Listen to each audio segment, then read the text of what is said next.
350 000 francs, c'est pas énorme quand même. Hein. Je sais que Patrick est allé en prison tout un temps, ça oui.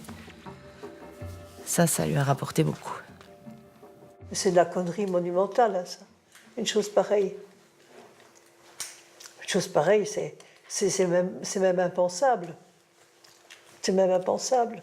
Je dis, arrête ça de suite. Je dis, comment est-ce que possible que tu puisses faire une chose pareille? Ah oui, mais j'ai besoin de prouver à mon fils que je peux aussi, moi. Ah, je dis, tu vas faire ça comme ça. Je dis, eh ben, chapeau, hein, je dis, mon ami. Je dis, parce que plus bête que ça, tu meurs. Oh, il a quand même fait, hein. Donc il voulait prouver les choses à son fils, mais sans le faire lui-même. Exactement. Exactement. Et ça a changé la relation qu'il y avait entre Non, Patrick? pas du tout. Au contraire. Patrick l'a remercié? Au contraire, ça s'est encore empiré. Oh, on peut pas pire, hein, Kevin. Écoute, on peut pas pire, hein. On peut pas pire. Et moi, je suis là au milieu. Je peux pas aller dénoncer ni mon mari ni mon fils. Hein? Hein? Non. Hein, je peux pas, non. Bon, logiquement, non, je peux pas. Hein, je peux pas faire ça. Hein, voilà.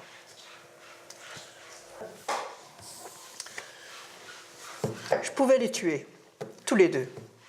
Ça aurait été une bonne chose.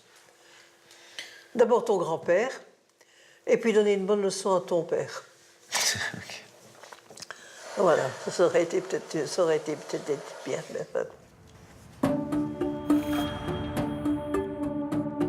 Vader en zoon Hamers worden snel opgepakt. Patrick wordt veroordeeld tot 2 jaar cel. Achille ontkent elke betrokkenheid en wordt vrijgesproken. Achille, c'était un cow-boy. Il aimait bien tout ça. Il adorait ça. Donc, à mon avis, oui, il a dû y aller parce ça devait lui mettre la gloriole et comme ça, il pouvait en parler au bistrot. Ouais, oui, c'était un homme, il lui fallait de la conversation dans les bistrots. Achille était quelqu'un d'assez bizarre. Vraiment, parce que pour aller trouver son fils pour lui faire un hold-up, c'est pas banal. Je crois que ça relève de la psychiatrie. Oui. Parce qu'il a fait plus de mal que de bien, non? Het was een lepe paling, Achille Hamers. Maar ja, lepe paling, ik zou het zo zeggen. Il n'a jamais donné à ses fils l'envie de ressembler à leur père. Au contraire. Il leur a montré que des côtés négatifs. Dans sa façon de vivre, dans sa façon de traiter sa femme, c'était pas l'image d'un père. C'est lourd pour moi. C'est lourd pour moi. C'est parce que le truc sur l'épaule, ça fait lourd. On lui donnait à manger, et puis après, quand... Chérie, tu veux débarrasser après avec l'eau? Oui. Tu veux pas manger, ma fille? Viens.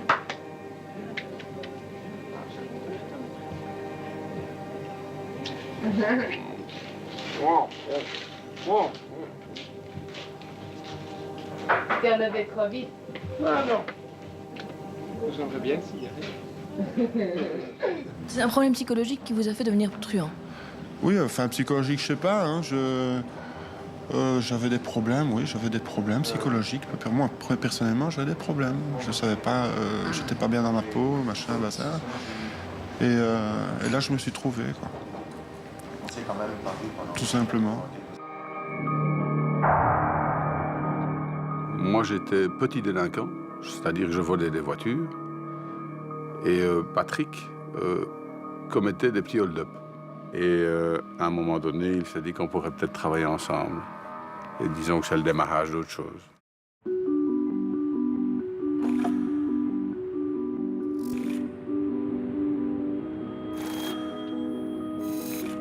In een van zijn stamkroegen in Woluwe leert Hamers Thierry Smars en diens vriend Philippe Lacroix kennen. Vandaag is Lacroix vrij onder voorwaarden. Hij kan in 2015 zijn burgerrechten terugkrijgen. Hij wil wel antwoorden op onze vragen, maar wil hierbij niet gefilmd worden. Le noyau au départ, c'était Thierry et moi. Patrick avait 8 ans de plus que moi. Et donc, on n'est pas des amis de jeunesse. Patrick C'était quelqu'un qui rayonnait, si je peux dire. Il avait les signes de la richesse. Il avait aussi le côté un peu rebelle. Et donc, quelque part, il était quelqu'un qui attirait l'attention de jeunes comme moi. De oorsprong van de bende situeert zich in de buurt waar hij opgegroeid is, in Woluwe. De bende van Woluwe noemden we een beetje de blouson dorés. Dus de mensen die handenvol geld hadden in feite, maar toch, hoe zou ik zeggen, een beetje de jekkerbendes te vergelijken waren van vroeger. Het waren allemaal mensen die eerbare ouders hadden. Die gewoon door omstandigheden eigenlijk in de criminaliteit zijn verzeild geraakt. Op een bepaald ogenblik ondervonden dat je daar veel geld mee kon verdienen en heel snel.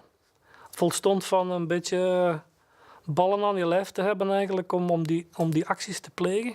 En dan nadien kon je daar royaal mee leven. Hè. Dus zij werkten ook niet zo graag. Hè. Dus ze wilden snel geld verdienen en dat ook daar grote sieren mee maken. Pour moi, c'est une question d'adrénaline. C'est une question d'avoir envie de vivre à 100 à l'heure, vite. Il n'y avait plus grand-chose qui lui donnait de l'adrénaline à Patrick. Il avait déjà tout fait, tout vu. Ça devait être un petit plus. Tu as des gens qui ont toujours besoin de plus, plus, plus. Et bien, c'était monsieur plus, plus, plus. Moi, j'étais petit délinquant, c'est-à-dire que je volais des voitures. Et Patrick commettait des petits hold-up. Enfin, petit. Il attaquait les banques. Et à un moment donné, il s'est dit qu'on pourrait peut-être travailler ensemble. Et disons que c'est le démarrage d'autre chose. En Belgique, encore un hold-up contre des services postaux. Ça s'est passé ce matin, très tôt, au bureau de poste principal de Herstal, près de Liège. Un hold-up spectaculaire avec prise d'otage d'une quarantaine de personnes. 3 gemaskerde mannen stormen het kantoor binnen en gijzelen alle postbediendes en klanten. De gijzeling duurt een half uur. De buit bedraagt 9 miljoen Belgische frank. Vers 6h30 ce matin, en arrivant à mon travail, j'étais pris en otage par une personne. La figure était camouflée, je vais dire. On ne voyait que ses yeux et il était armé d'une mitraillette, quoi. Hein. Et les bandits parlaient français? Oui, il parlait français très bien, même. Il n'avait pas d'accent étranger, quoi. Jusqu'à présent, on est toujours en train de faire une information générale, enfin, et on essaye aussi d'effectuer certains regroupements qui nous permettent de déterminer quels sont éventuellement les auteurs et quels rapprochements ou similitudes on pourrait établir avec d'autres hold-up que vous connaissez. Vous pensez au Brabant wallon? On ne peut pas s'empêcher d'y penser. Hein. Manifestement, c'est un hold-up qui a été très bien organisé et qui est fait avec beaucoup de sang-froid. Et alors on peut considérer que ça ressemble étrangement à ceux qui ont été commis au Brabant wallon. De politie tast volledig in het duister. Zelfs wanneer de bende Hamers grote bekendheid krijgt, denkt niemand aan hen. Het is uiteindelijk Hamers zelf die het bij zijn arrestatie in Rio opbiecht. Je connais un inspecteur de Herstal, tout près de Liège, qui est toujours sur la piste depuis des années, de quelqu'un, mais en fait c'était moi. C'est la poste qui a été faite, le tri central de Herstal, qui a été faite un petit matin, où j'ai pris une dizaine de millions et où j'ai gardé 28 personnes pendant 1 heure. Seul? Hein? Non, avec mes amis. 28 personnes tout seul, c'est beaucoup. Je crois que c'était en 1983. En 1983, c'est ça, le jour de mon anniversaire, le 2 novembre. Ah, moi, j'ai toujours été fière de mon fils. Toujours. Pas pour ce qu'il faisait, mais parce que je trouvais ça un beau garçon et malgré tout un chouette garçon. Mais quand j'ai appris tout ce qu'il avait fait, je lui ai dit, Patrick, c'est très moche. Hein. Oui, mais maman, ça va changer, je te promets. Je dis oui. Et puis c'était trop tard.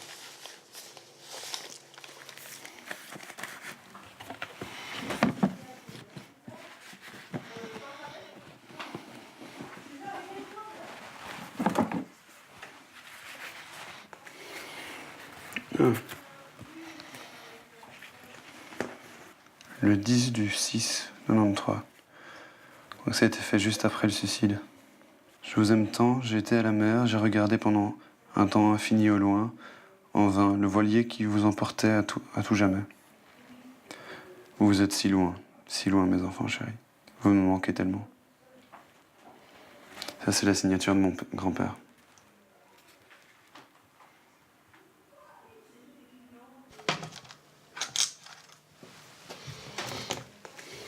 Mais j'ai plus de... Ça me fait plus mal de lire et de sentir la tristesse de ma grand-mère et de ma mère plutôt que la mienne. Parce que, voilà, je ressens pas tout ça parce que c'est... Comme je te dis, je me souviens pas de toute cette période. Mais quand je vois tous ces gens qui ont souffert par rapport à la perte de mon père, ouais, ça me fait... C'est ça qui me fait le plus mal. Après, il y a aussi le côté des victimes, mais bon... Ouais, il est étape par étape.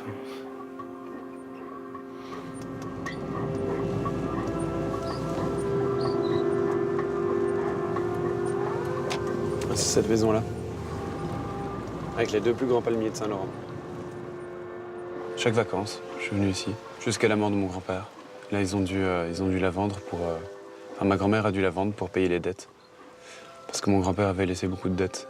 Il avait fait beaucoup de crédits dans des compagnies qui sont très chères en intérêt, au nom de ma grand-mère.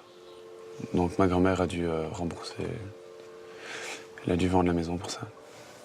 Donc il n'y a rien qui reste de la fortune de la famille Hamers? Non.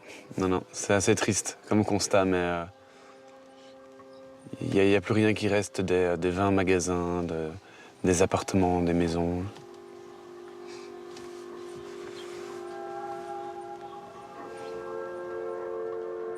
Et ta grand-mère, elle vit de quoi maintenant? Elle a encore des moyens?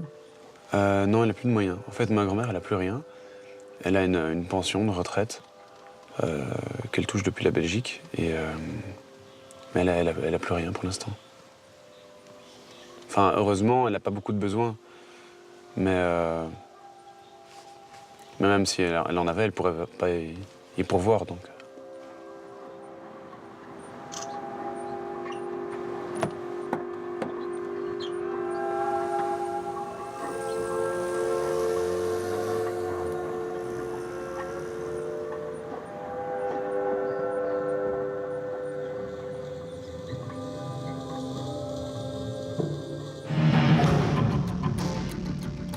Qu'est-ce qu'il a fait avec cette recette?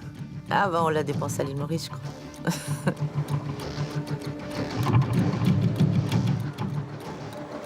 Tous les billets qui se suivaient, en numéro, on les brûlait, et c'était dans la cheminée, là, qu'on les brûlait.